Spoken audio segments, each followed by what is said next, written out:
Ардактуу көрүүчүлөр, биз эфирибизде алдыгары улантабыз. Биздин студияда өзгөчө сыйлуу коногубуз бар. Таныштырганга даярбыз.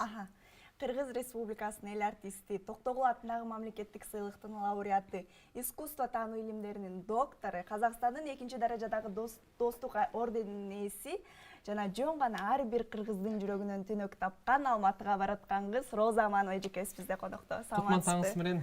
Саламатсыздарбы? Кутман таң, дагы бир жолу келиңиз кыргыз эли менен амандашып алыңыз.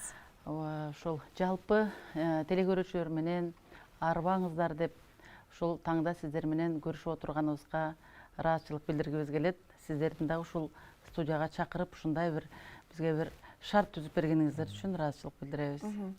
Алгач эле дегенде ушу сизди бул жака жөн жай чакырган жокпуз. Чыгармачылыгыңызга 35 жыл толуп аткан экен. Эмне деген эмгек, эмне деген күч менен бул деңгээлге жетиш үчүн дагы канчалаган мээнет кетти десек болот, канчалаган тер кетти десек болот. Келиңиз азыр алгач эле суроом эмне болсун, 35 жылды артка карап, артка кылчайып чыгармачылык жол тууралуу сүйлөшөлүк, Эми 35 жыл демекчи, мына буюрса октябрдын соңку күндөрү келе жатат.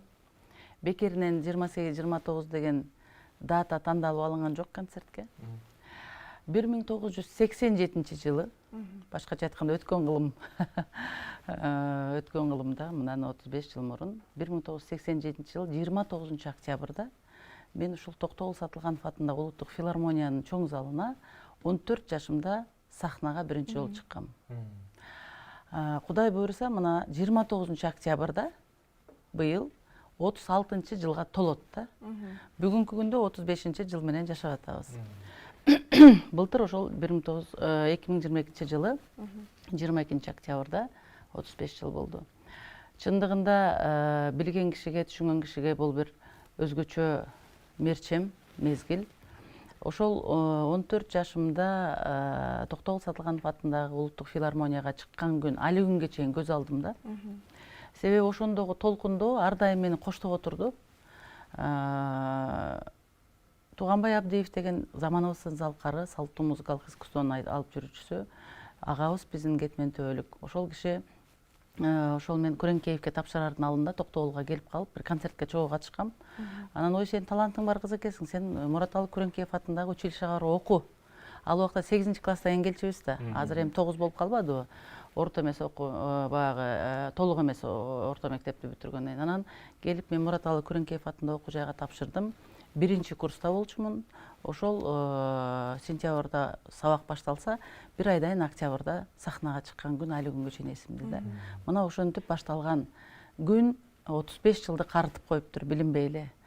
Анан эми 35 жылдын ичинде эмнени, кандай бир эмгектер жасалды, канчалык деңгээлде өзүңөр канааттанасыңар, же кемчиликтер кандай болду деген суроо албетте ар бирибизди баягы бир коштоп жүрүп отура турган суроо. Албетте мүмкүн баягы бизден үмүт эткен, же болбосо биздин бизге ишеничин арнаган устаттарыбыздын ишеничин канчалык деңгээлде актай алдык, бул өзүнчө маселе. Бирок ошол өнөр дүйнөсүндө билим алуу менен катар, ошол эле учурда мугалимдик кесипти аркалуу, илимий теориялык багыттагы иш алып баруу, коомдук ишмерликте ошол салттуу музыкалык искусствону сактоого салым кошуу маданият дүйнөсүндө, жана ошондой эле өнөр адамы катары жаратмандыкты аркалаган тагдыр буйруптур мага. Мунун баардыгынын башаты ошол, эгер биринчи менин устатым апам болсо, менин апам Токтогул атабыздын Сологой комузчусу болгон, шакирти Чоң Мурун деген. Мына ошонун тун кызы да Маржанкүл деген. Ушул киши мен өзү баягы атап айтканда тайынем болгон, бирок кыргызда бир жакшы сөз бар, чарайына кезден багып деген. Ошол киши мени багып, раматылык таятам, атам болуп дегендей. Мен ошол кишинин атын, фамилиясын алып жүрөм, Аманов. Ошол кишинин атын өчүрбөй, мага болгон кылган мээнетин, мага болгон бала катары тутунган ишеничин актоого бар дилимди, бар дитимди жумшадым десем болот да. Ошону менен катар эми жарым кылымдык өмүрдө канчалык деңгээлде бир эмгектер жаралды, элдин алдына бир отчет берип коеюн деп ушу концерт уюштуруп атканда кербез. Албетте сиздин талантыңызды биз кичинекейибизден көрүп, билип, сезип, угуп жүрөбүз да ырларыңыздан. Албетте баарына эл таразы, эл сынчы. Биз соц тармактардан көрүп атабыз, ушу концерт болот дегенде астына элдердин жазган комментарийинчи биз ушул күндү канчадан бери күттүк деп атышат да сиздин концертиңизчи. Мен сурагым келген нерсе, ушул 30 жыл бою атактуулукту кармап туруу эмне деген эмгекти талап кылды? Эми сиз ашырып атасыз го, мен атактуулук дегенде такыр башкача түшүнөм. Себеби анык жылдыздар менен анык атактуу баягы кыргыздын багына жаралган өнөр адамдарын колун кармап, ошолордун батасын алып кошо жүргөндүн өзү бир бакыт да. Менин улуу устаттарым мына Эстебес Турсуналиев эмне деген талант айланайын. Асек Жумабаев мисалы, Болуш Мадазимов, Калыбек Жекшенов мисалы. Бул төгөрөгү төп келген таланттар да. Эң башкысы булар өздөрүнөн мыкты өнөр адамдарынын шакирттери. Баягы биздин салттуу музыкалык искусстводо айтабыз, ошол устат шакирт өнөрканасы. Ошол кишилердин жанында сен бир ал кишилердин билгенинин чекесин гана билген адамдай өзүңдү туясың. Бирок ошол эле учурда ушундай улуу залкарлардын ишеничин актоо бул өзгөчө дүйнөгө алып барат да сени, өзгөчө дүйнөгө. Бул жоопкерчилик албетте. Бул деген ошол улуу устаттардын атына шек келтирбөөчүлүк. Ал эмне деген маани? Ал ошол сага үйрөткөн ырын ошол нукуралуулугу менен жеткирүү. Аны бузбоо. Азыр эми каалагандай баягы кээде көңүлүнүн жагдайына жараша кааласа мындай чертип, кааласа тигиндей чертип атышпайбы? Андай эмес. Биздин ооз-эки салттагы профессионалдык музыкалык искусствонун талабы ошол. Сиз авторлук чыгарманы бузууга, түгүл шилтемди бузганга акыңыз жок. Шилтем. Мисалы Абдурахмандын Агзинат деген ыры, же Муса Баятовдун Даанышманы Ак маңдайы, мисалы, же Атай атабыздын Күйдүм чогу ой булбулу. Анын күүлөнүшүн бузганга акыңыз жок, буроосун. Мына азыр көрүп элатпайлыбы эми?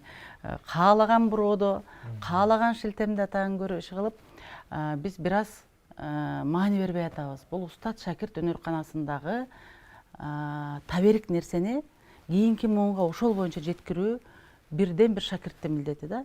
Ошол себептен 30 жылда сиз жогору мындай көтөрүп айткан атактуулуктун ордуна жоопкерчилик болду бизде. Ар бир кадам үчүн керек болсо ашык күлбөш керек, ашык сүйлөбөш керек. Ушул талап баягы иштөөнүн артында эмгек. Себеби тек гана ушу эмгектин арты менен жетериңде, анын үстүнө заман ушундай бир учуп бара жаткандай сезилет. Азыр ааламдашуу доору, азыр мультикультурализм доору. Каалаган динге киресиз, каалаган ырды угасыз. Сизди эч ким кыйнабайт. Атайдын сөзсүз Күйдүм чогун уктапчы мисалы. Бирок этнос болгондон кийин, эгер сиз кыргыз этносунун визиттик карточкасын алып жүрсөңүз, мына ошол салттуу музыкалык искусство аркылуу сиз милдеттүүсүз. Эгер сиз профессионал болсоңуз албетте, анан фольклор болсо албетте, аны ал эч атма маселе жок.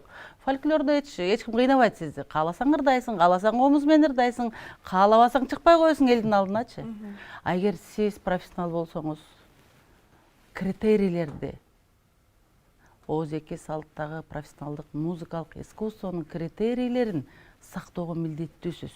Талабына жооп берүүгө милдеттүүсүз. Мына ошонусу менен сиздин профессионалдуулугуңуз айгинеленет. Ошол себептен мына жогоруда устаттарды айтып калдык.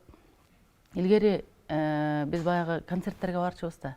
Эстебес агай менен Нуржамал эжебиз, Табалды, эмне деген кишилер, Самара эже Токтокунова, Рай апабыз мисалы, Малик менен мына Амантай, баардыгыбыз ушу балалык жаштыгыбыз сахнада. Биз анык ошол элдин бизди жакшы көрүп, биз үчүн берерге ашын таппай, ушундай сый урматын көрдүк да. Себеби концерт 3 саат болот, 4 саат болот кааласа. Анан таңкы саат 4кө чейин да ырдачубыз. Ошол таңкы саат 4кө чейин ырдоодо мен бир нерсеге аябай таң калам да. Эстебес агайымды мына азыр эстеп атпайлыбы? Бир мандашын жазбайт эле чиркен. Бир мандашын жазбайт эле. Бул эмне деген сый, урмат. Ошол себептен бул тарбия да, эң башкысы тарбия. бизди тарбиялоонун бирден бир жолу. Ошол себептен мына сиздер жаштар баягы бир атактуулуктун өзүнүн бир талаптары болушу керек го деп ойлойм. Мен түшүнүгүмдө. Биз ал кишилер жеткен бийиктиктерди канчалык деңгээлде багынттык ал башка маселе. Бирок устат шакирт өнөрканасындагы бизге берилген ишеничти актоо биздин вазифа да. Сиз 14 жашыңызда алгачкы ирет сахнага аттанганыңызды билебиз. Андан бери канча субакты, канча атактуулар келди кетти дегендей Советтер Союзунда көрүп калдыңыз да. Ошол кездеги ушул өнөрдүн деңгээли менен азыркы учурдагы айырмасы болсо керек, Сизге аябай байкалдуу болуш керек. Советтер Союзу дегенде мындай да, эми бул менин илимий ишиме кичине багыт берип атасыз. Мисалы, көп кишиге түшүнүксүз да, өнөр адамы катары кандайча эле илимге барып калдың дегенчи. Мен деле ырдап жүрө бере турган киши болчумун, тойлордо эле. Себеби дегенде бир нерсени түшүнүш керек да, Советтер Союзу убагындагы мамиле маданиятка өтө бийик болгон, талап да бийик болгон. Бирок музыкалык искусствонун түрлөрү мындай бир дифференция деп коебуз, мисалы, сөзсүз мындай бөлүнгөн да. Мисалы, биздин фольклор деп биздин ооз эки салттагы профессионалдык музыкалык искусствобузду кийинки төмөнүрөөк түшүрүлгөн. Андан жогоркуда биз айтабыз европалык жазма маданият дейбиз. Европалык жазма өзү айтып тургандай, бул композиторлордун чыгармачылыгы. Албетте элдик композиторлорду дагы биз салттуу музыкага байланыштырабыз. Бирок бул жерде опера, балет, симфония жазган европалык жазма маданияттагы искусство Европа центризмдин талабы боюнча өйдөгө чыккан. Ошон үчүн биздин жанагы Атай Мусага окшогон залкарларыбыз отуруп алып оркестрда комуз чертип отурат да. Мына Мусаны карагыла, операда партияларды аткарып атат. Талап ошондой болгон. Анан бирок ошол учурда карабайсызбы, мына Муса атабыздын ошол Асек Жумабаевдагы мисалы, Насыр Давлетовдун Наста Секен Колуктуда эмне деген образ жаратып атат, айланайын. Эмне деген диапазон, кандай аны шөкөттөп бийик деңгээлде, профессионалдык деңгээлде аткарып атат. Бул эмнени айтып турат? Бул табияттан таланттуу адам экендигин, ал ооз эки салттагы профессионалдык музыкалык искусствону алып жүрүүчүсү болсо дагы, европалык жазма маданияттын үлгүсүндөгү чыгарманы дагы өзүнүн деңгээлинде аткаргандыгын өзү профессионалдуулуктун белгиси. Ал эми совет мезгилиндеги биздин салттуу музыкалык искусствобузго жанагындай фольклор деген ылдыйкы статус берилип төмөндөтүлүшүнүн артында көп маселе бар. Мисалы, күй чертиш өнөрү жоголду. Биз салттуу жанрлар дейбиз, кербез, ботой, шыңгырама, ошол жанрларда күйлөр чыкпай калды. Авторлык ошол жогоруда биз айткан Боогачы, Атай Муса, Абдырахмандын чыгарган ырларындагы деңгээлинде чыгармалар чыкпай калды. Себеби шаардык фольклор аябай таасир этти да. Азыр куплеттик формадагы байкасаңар бүттүк эле ошо шаардык фольклордун таасириндеги чыгармалардын арты менен жамырдан кийинки козу карындай чыгармалар пайда болду да, мисалы. Эми бул теориялык маселе. Бирок мамиле кандай болду дегенге мен ушундай жооп берет элем. Биздин искусствого түр, бизде мына музыкалык искусство 3 түр болуп атпайбы? Европалык жазма маданият, салттуу музыкалык искусство. Салттуу музыкалык искусство өзү 2 чоң катмардан турат. Анын фундаменти фольклор. Фольклордон ооз эки салттагы профессионалдык музыкалык искусствого көтөрүлөт. Демек, бул профессионалдык өнөр. Анан үчүнчүсү сиздер жакшы көргөн заманбап музыкалык искусство. Заманбап музыкалык искусство бул жаштардын эле эмес, бул өзүнчө чоң музыкалык искусство багыт. Бул өзүңөр жакшы билгендей, Америкага сырттан келген улуттардын таасиринен жаралган spiritualстен, musical башкасына, анын түрлөрү, жанрлары, аны изилдеген бизде азыр окумуштуулар жок койсо, мисалы. Башкасын айтпаганда да Кыргызстанда поп жанры абдан популярдуу. Мен билгенде бир жазда дагы бир-эки ансамбль бар. Бирок башка жанрлар бизде Кыргызстанда анчалык деле бир популярдуу эмес деп ойлойм да. Демек, музыкалык искусствонун ушул 3 түрүн тең иликтөөгө алыш керек. Ошонун 3 түрүн тең жакшы көргөн, музыкалык табити туура келген алып жүрүүчүлөрдү тарбиялаш керек. Себеби мисалы эл аралык деңгээлдеги биздин жана заманбап музыкалык искусство боюнча фестивалга барып атышпайбы биздин балдарыбыз? Кандай кубанып атабыз? Ошол сыяктуу да. Мына мен ушул жерден бир эсиме келип кетти азыр Димаш мисалы. Димаштын өзүнүн бул жашоого, бул жарык дүйнөгө келгени үчүн биз бактылуу болушубуз керек. Мен Димаштын ата-энеси менен бирге бир убакта чогуу консерваторияда бир убакта окуган экенбиз, мен аспирантурада окуганда. Бирок ал баланы көрбөсөк деле, ал баланын колун кармабасак деле, биз ошонун, мисалы мен ошол баланын өмүрүн тилейм да. Ушунчалык бардыгы үчүн бакыт. Себеби өнөр адамы болуштун өзү Кудай Таалам бир бизге рахат тартуулай турган адамды берип атпайбы? Мисалы сиз ошону укканда рахат аласыз. Же атабызды, Карамолду атабыздын күйлөрүн, Токтогул атабыздын чыгармаларын укканда рахат аласың да. Бул деген өнөр адамы болуп жаралуунун өзү, бул өзүнчө бир чоң миссия бул жашоого келген. Ошол адамдарды эмне себептен таң атканга чейин сыйлап, өлбөй айланайын токо өлө көрбө, кара жаак, ак таңдай деп кыргыздар бата берип алкаган калык атабызды, мисалы кара жаак дегенде жес таңдай деп мисалы жеңи жок атабызды. Эмне себептен? Себеби ошо алкоонун бийик баасы болгон да. Мен ушундай түшүнөм да. Ошол себептен өнөр адамдары, анык өнөр адамдарын урматташ керек, сыйлаш керек. Баягы аны бир биз катардагы бир адам катарындай эме кылбашыбыз керек да, мамиле күтпөшүбүз керек. Биз мына кээде дайыма биз баарыбыз пендечилик жагыбызда бар да. Биз жашоодо жөн гана пендебиз. Биздин баягы айтып коет го, адам баласына тиешелүү кемчиликтин баары бизде бар. Бул башка маселе. Түшүнөсүзбү? Өнөр адамы болуу бул жараткандан келген бизге бир белек да. Бирок ошол Кудай Таалам бизге бир кичинекей өнөр болгон экен, мисалы. Ошол өнөрдө үстүндө иштеп, мына өзүңөр жогоруда белгилегендей 35 жылдык арытып, жаштарды колдон келгенче тарбиялап дегендей келе жатабыз.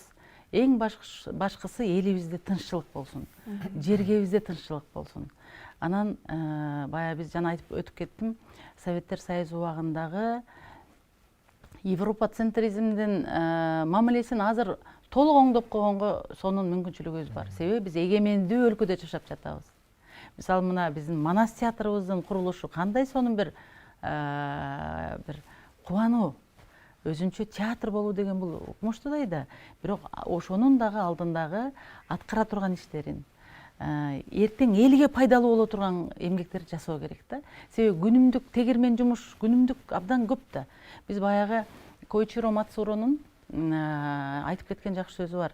ЮНЕСКОнун 2003 жылы биздин айтуучулук өнөр Бексултан Жакиев агабыз башында турган ошол Манасчы дастан чакындардын өнөрү баягы шедевр болуп, материалдык эмес байлыктардын шедевры болуп жарыяланганда, ал киши ушул жерге келгенде айткан филармонияда, биз туура иш алып барышыбыз керек.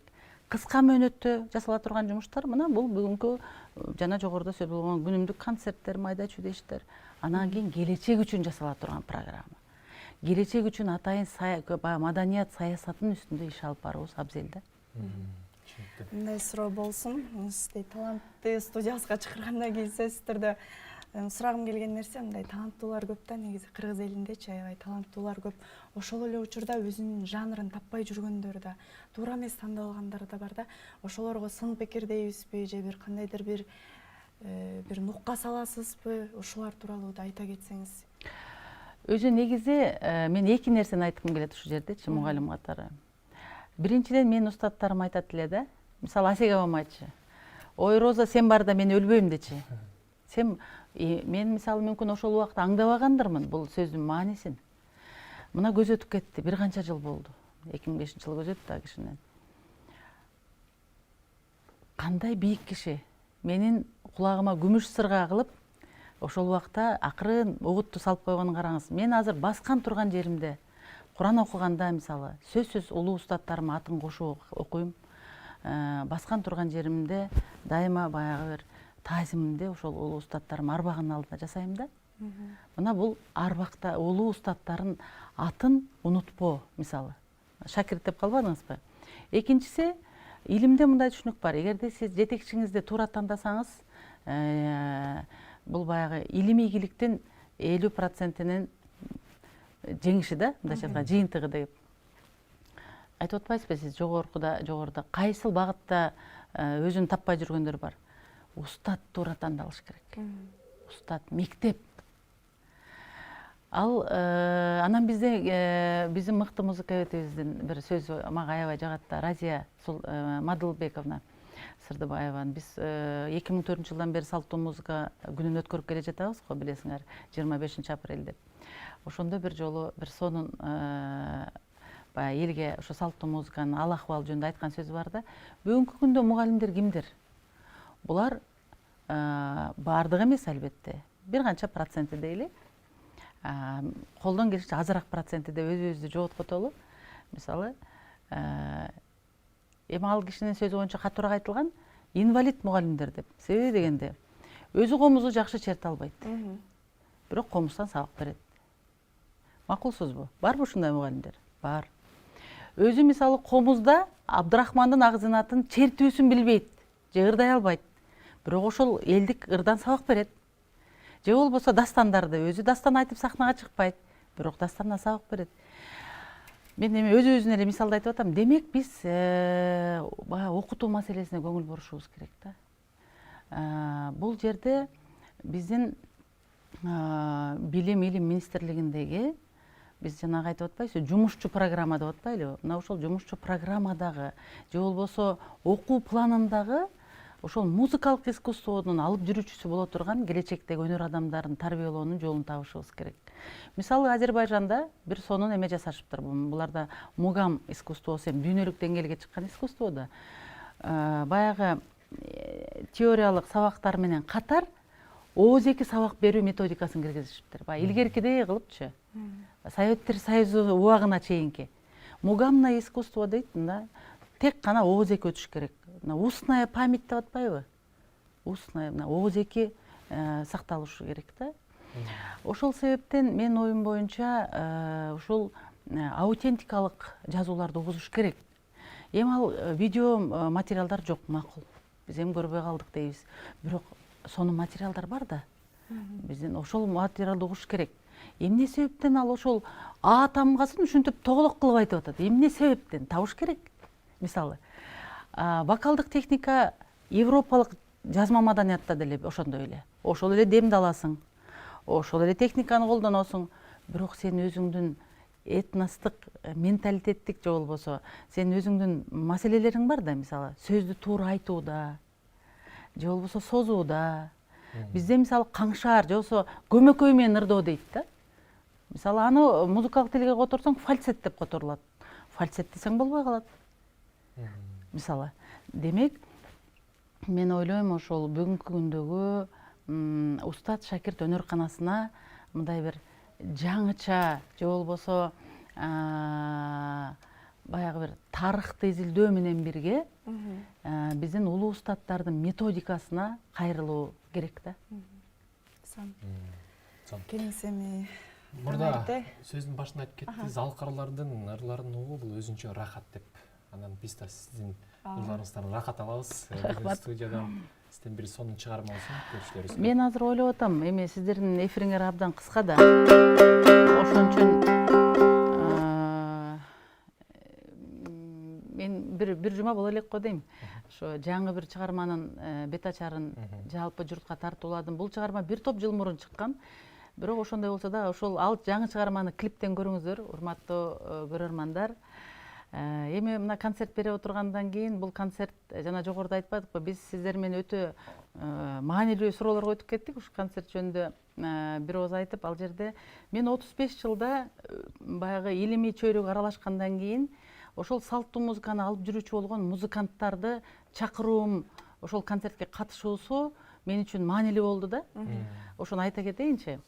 Себеби бүгүнкү күндө салттуу музыканы алып жүрүүчүсү ким деген маселе болот да. Кээде айтып калышат да, сен деле эстрадалык чыгарманы ырдап атпайсыңбы депчи. Анан кээде тамашалайсың, ой, ошо талап ошондой болуп атса, айла жок да. кайка барасың анан кийин? Мен сага дастан айтып берейин дедим эле угуп койчу деп айта албайсың, мисалы бирөөнүн тоюна барыпчы. Ошол себептен ошол салттуу музыканы алып жүрүүчү музыканттар мына Тувадан келатат, Тывадан, Тумат Чодура, Далай Дандым мисалы. Алтайдан Болот Байрышев деген, булар жана көмөкөй мен ырдоо деп коет, билесиңер да, кайчылар. Кай искусствосу. Казакстандан келатышат. Мен ал жерде курсташтарым деп койсом болот, аспирантурада чогуу окуп, чогуу экспедицияга барып дегендей элден материал жыйнап, аны нотага түшүрүп кошо ушундай тарбия алган элими чөйрөдө. Казакстан, анан Өзбекстандан келе жатат, мисалы Гүлзада деген. Гүлзада дүйнө жүзүндө концерт берген кыз. Кадимки өзбек элинин макомун ырдаган ушундай өтө таланттуу булбул аваз кыз. Каракалпакстандан келатат Гүлнара Аламбергенова деген. Ушундай бир Туркиядан келатат Абдулла Хакат, ал өзү Стамбул университетинин профессору мисалы, илимпоз ошол эле учурда алып жүрүүчү. Мына ушундай, анан албетте Кыргызстандан мыкты Камбаркан баштаган өнөр адамдары, мен өзүм шакирттерим катышат дегендей. Анан баягы келишип алалы дегендей, мен тиги жаңы чыгармамдын клибин жалпы элибизге тартуулагыла. Мен болсо азыр сиздерге бир 2 куплет чыгарма аткарайын деп атам. Мына биз айтабыз да, терме деген жанрды, айтуучулук багыттагы. Биз көнүп калганбыз да баягы мурунку термелерди угуп, биз баарыбыз бала кезде Замирбек агайыбыздын аткаруусунда чыгармаларды угуп, кандай таасирленчелик Каген Алмазбековдун сөзүнө жазылган чыгармалар, ал кишинин өзүнүн сонун термелери. Анан азыр ойлойсуң да, бул азыркы күндүн термелерин аткаруу маанилүү да. Анан ушуга Учкул ойлор деген Эсенгул Ибраевдин китебинен ошол алып, ошол чыгарманы аткардык элек.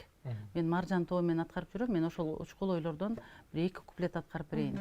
Себеби бул бүгүнкү замандын термелери да.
Рахмат.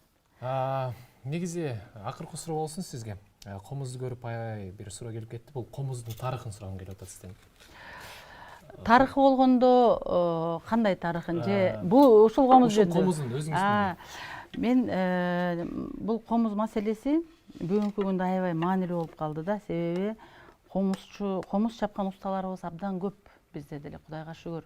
Мисалы бул Орозобай агайыбыздын комузу, Кенчинбаевдин комузу. Бир топ жыл болуп калды. Мен өзү комузду баккан кишилердин катарына кирем. Бирок бүгүнкү күндөгү комуздарды, мисалы мен базарда комуздарды көрүп аябай жүрөгүм ооруйт да. Себеби ушул үн, ушул добуш, ушул аваз комузга жете эле бара алып барып атпайлы балдарды. Ошол баланын биринчи укканы калып калат да. Мисалы мен могу комузду мага апам кантип үйрөткөн. Мен жана айтып калам, ичеги деп коет. Айылдын балдарысыңарбы, силер шаардыксыңарбы билбейм.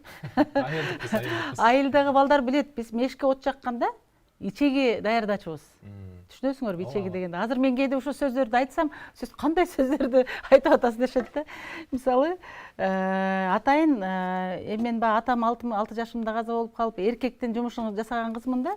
Анан атайын ичегилерди даярдап көп кылып жыйып койчубуз. Анан ошо ичегилердин сулуу ичегилери болот. Мисалы, арчалар болот да кээдечи, баягы тоодон алып келген. Анан ошол сулуу ичеги мындай кичинекей эле баягы эме болот да. Жыгач болот да кичинекей. Ошо ичегине апам мынтип карматчы.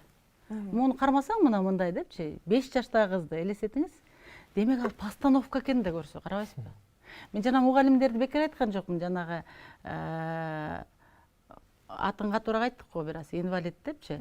Ошол байкасаңар комузду мынтип черткендер бар. Ал постановканын туура эместигинен. Анан карабайсызбы, ошол элдик методиканы карабайсызбы? Этнопедагогика да бул өзүнчө. Мынтип комузду карматчы. Анан комуз жок эле, мисалы, анан мындай кылып шилтетчи. Көрдүңүзбү? Анан мына комуз деп калдыңыз. Ошол себептен азыр апамын да ошол постановка жөнүндө эсиме келди. Могу комузда тоомдордун ар бирөө жөнүндө икаялар бар, мисалычы. Бул тоом мындай болуптур, анан бул мындай болуптур. Мисалы, жана Жетиген аспабында Жетихандын тарыхы таржымалуу чыгып атпайбы, ошол сыяктуу. Бул жерде тоомдор, мисалы, кулактар деп атабыз, чара, мисалы, көөдөн, көкүрөк деп атпайлыбы? Мына ушул комуздардагы Советтер Союзу убагында атайын бир комуз чабуу цехтери бар эле да, мисалы, филармониянын алдында деген. Азыр албетте бул жеке болуп кетти, бирок жеке болгондо дагы музыканттар чапса, сонун болот да. Себеби ал черткенди билет да. Баягы комуздун баардык этноорганологиядагы талаптарын билет. Кылгандай болуш керек, экөөнүн ортосу кандай болуш керек дегендей. Ошол себептен бүгүнкү күндөгү биздин Намазбек Уралиевке окшогон, Орозобай Кенченбаевка, Марат Берикбаевка жана башка сонун баягы усталарыбыз бар. Бирок элди тарбиялоодо массалык комуздарды жакшы чабыш керек да. Сонун экен. Ушундай бир сонун интервью болду. Алдыдагы концерттериңизге сизге ийгилик каалайбыз. Рахмат. Булдай болгон үнүңүз эч качан өчпөсүн. Таң эрте бизге эфирге келип сонун маек куруп бергениңиз үчүн сизге чоң рахмат. Урматтуу телекөрүүчүлөр, бүгүн бизде эфирде дагы бир жолу айта кетпесек болбосо, Кыргыз Республикасынын эл артисти, Токтогул атындагы мамлекеттик сыйлыктын лауреаты, искусство илимдеринин доктору жана жөн гана ар бир кыргыздын жүрөгүнөн түнөк тапкан Роза Аманова болду. Рахмат. Келип бергениңизге терең таазим болсун. Концерттен көрүшөлү. Сөзсүз. Буйрса.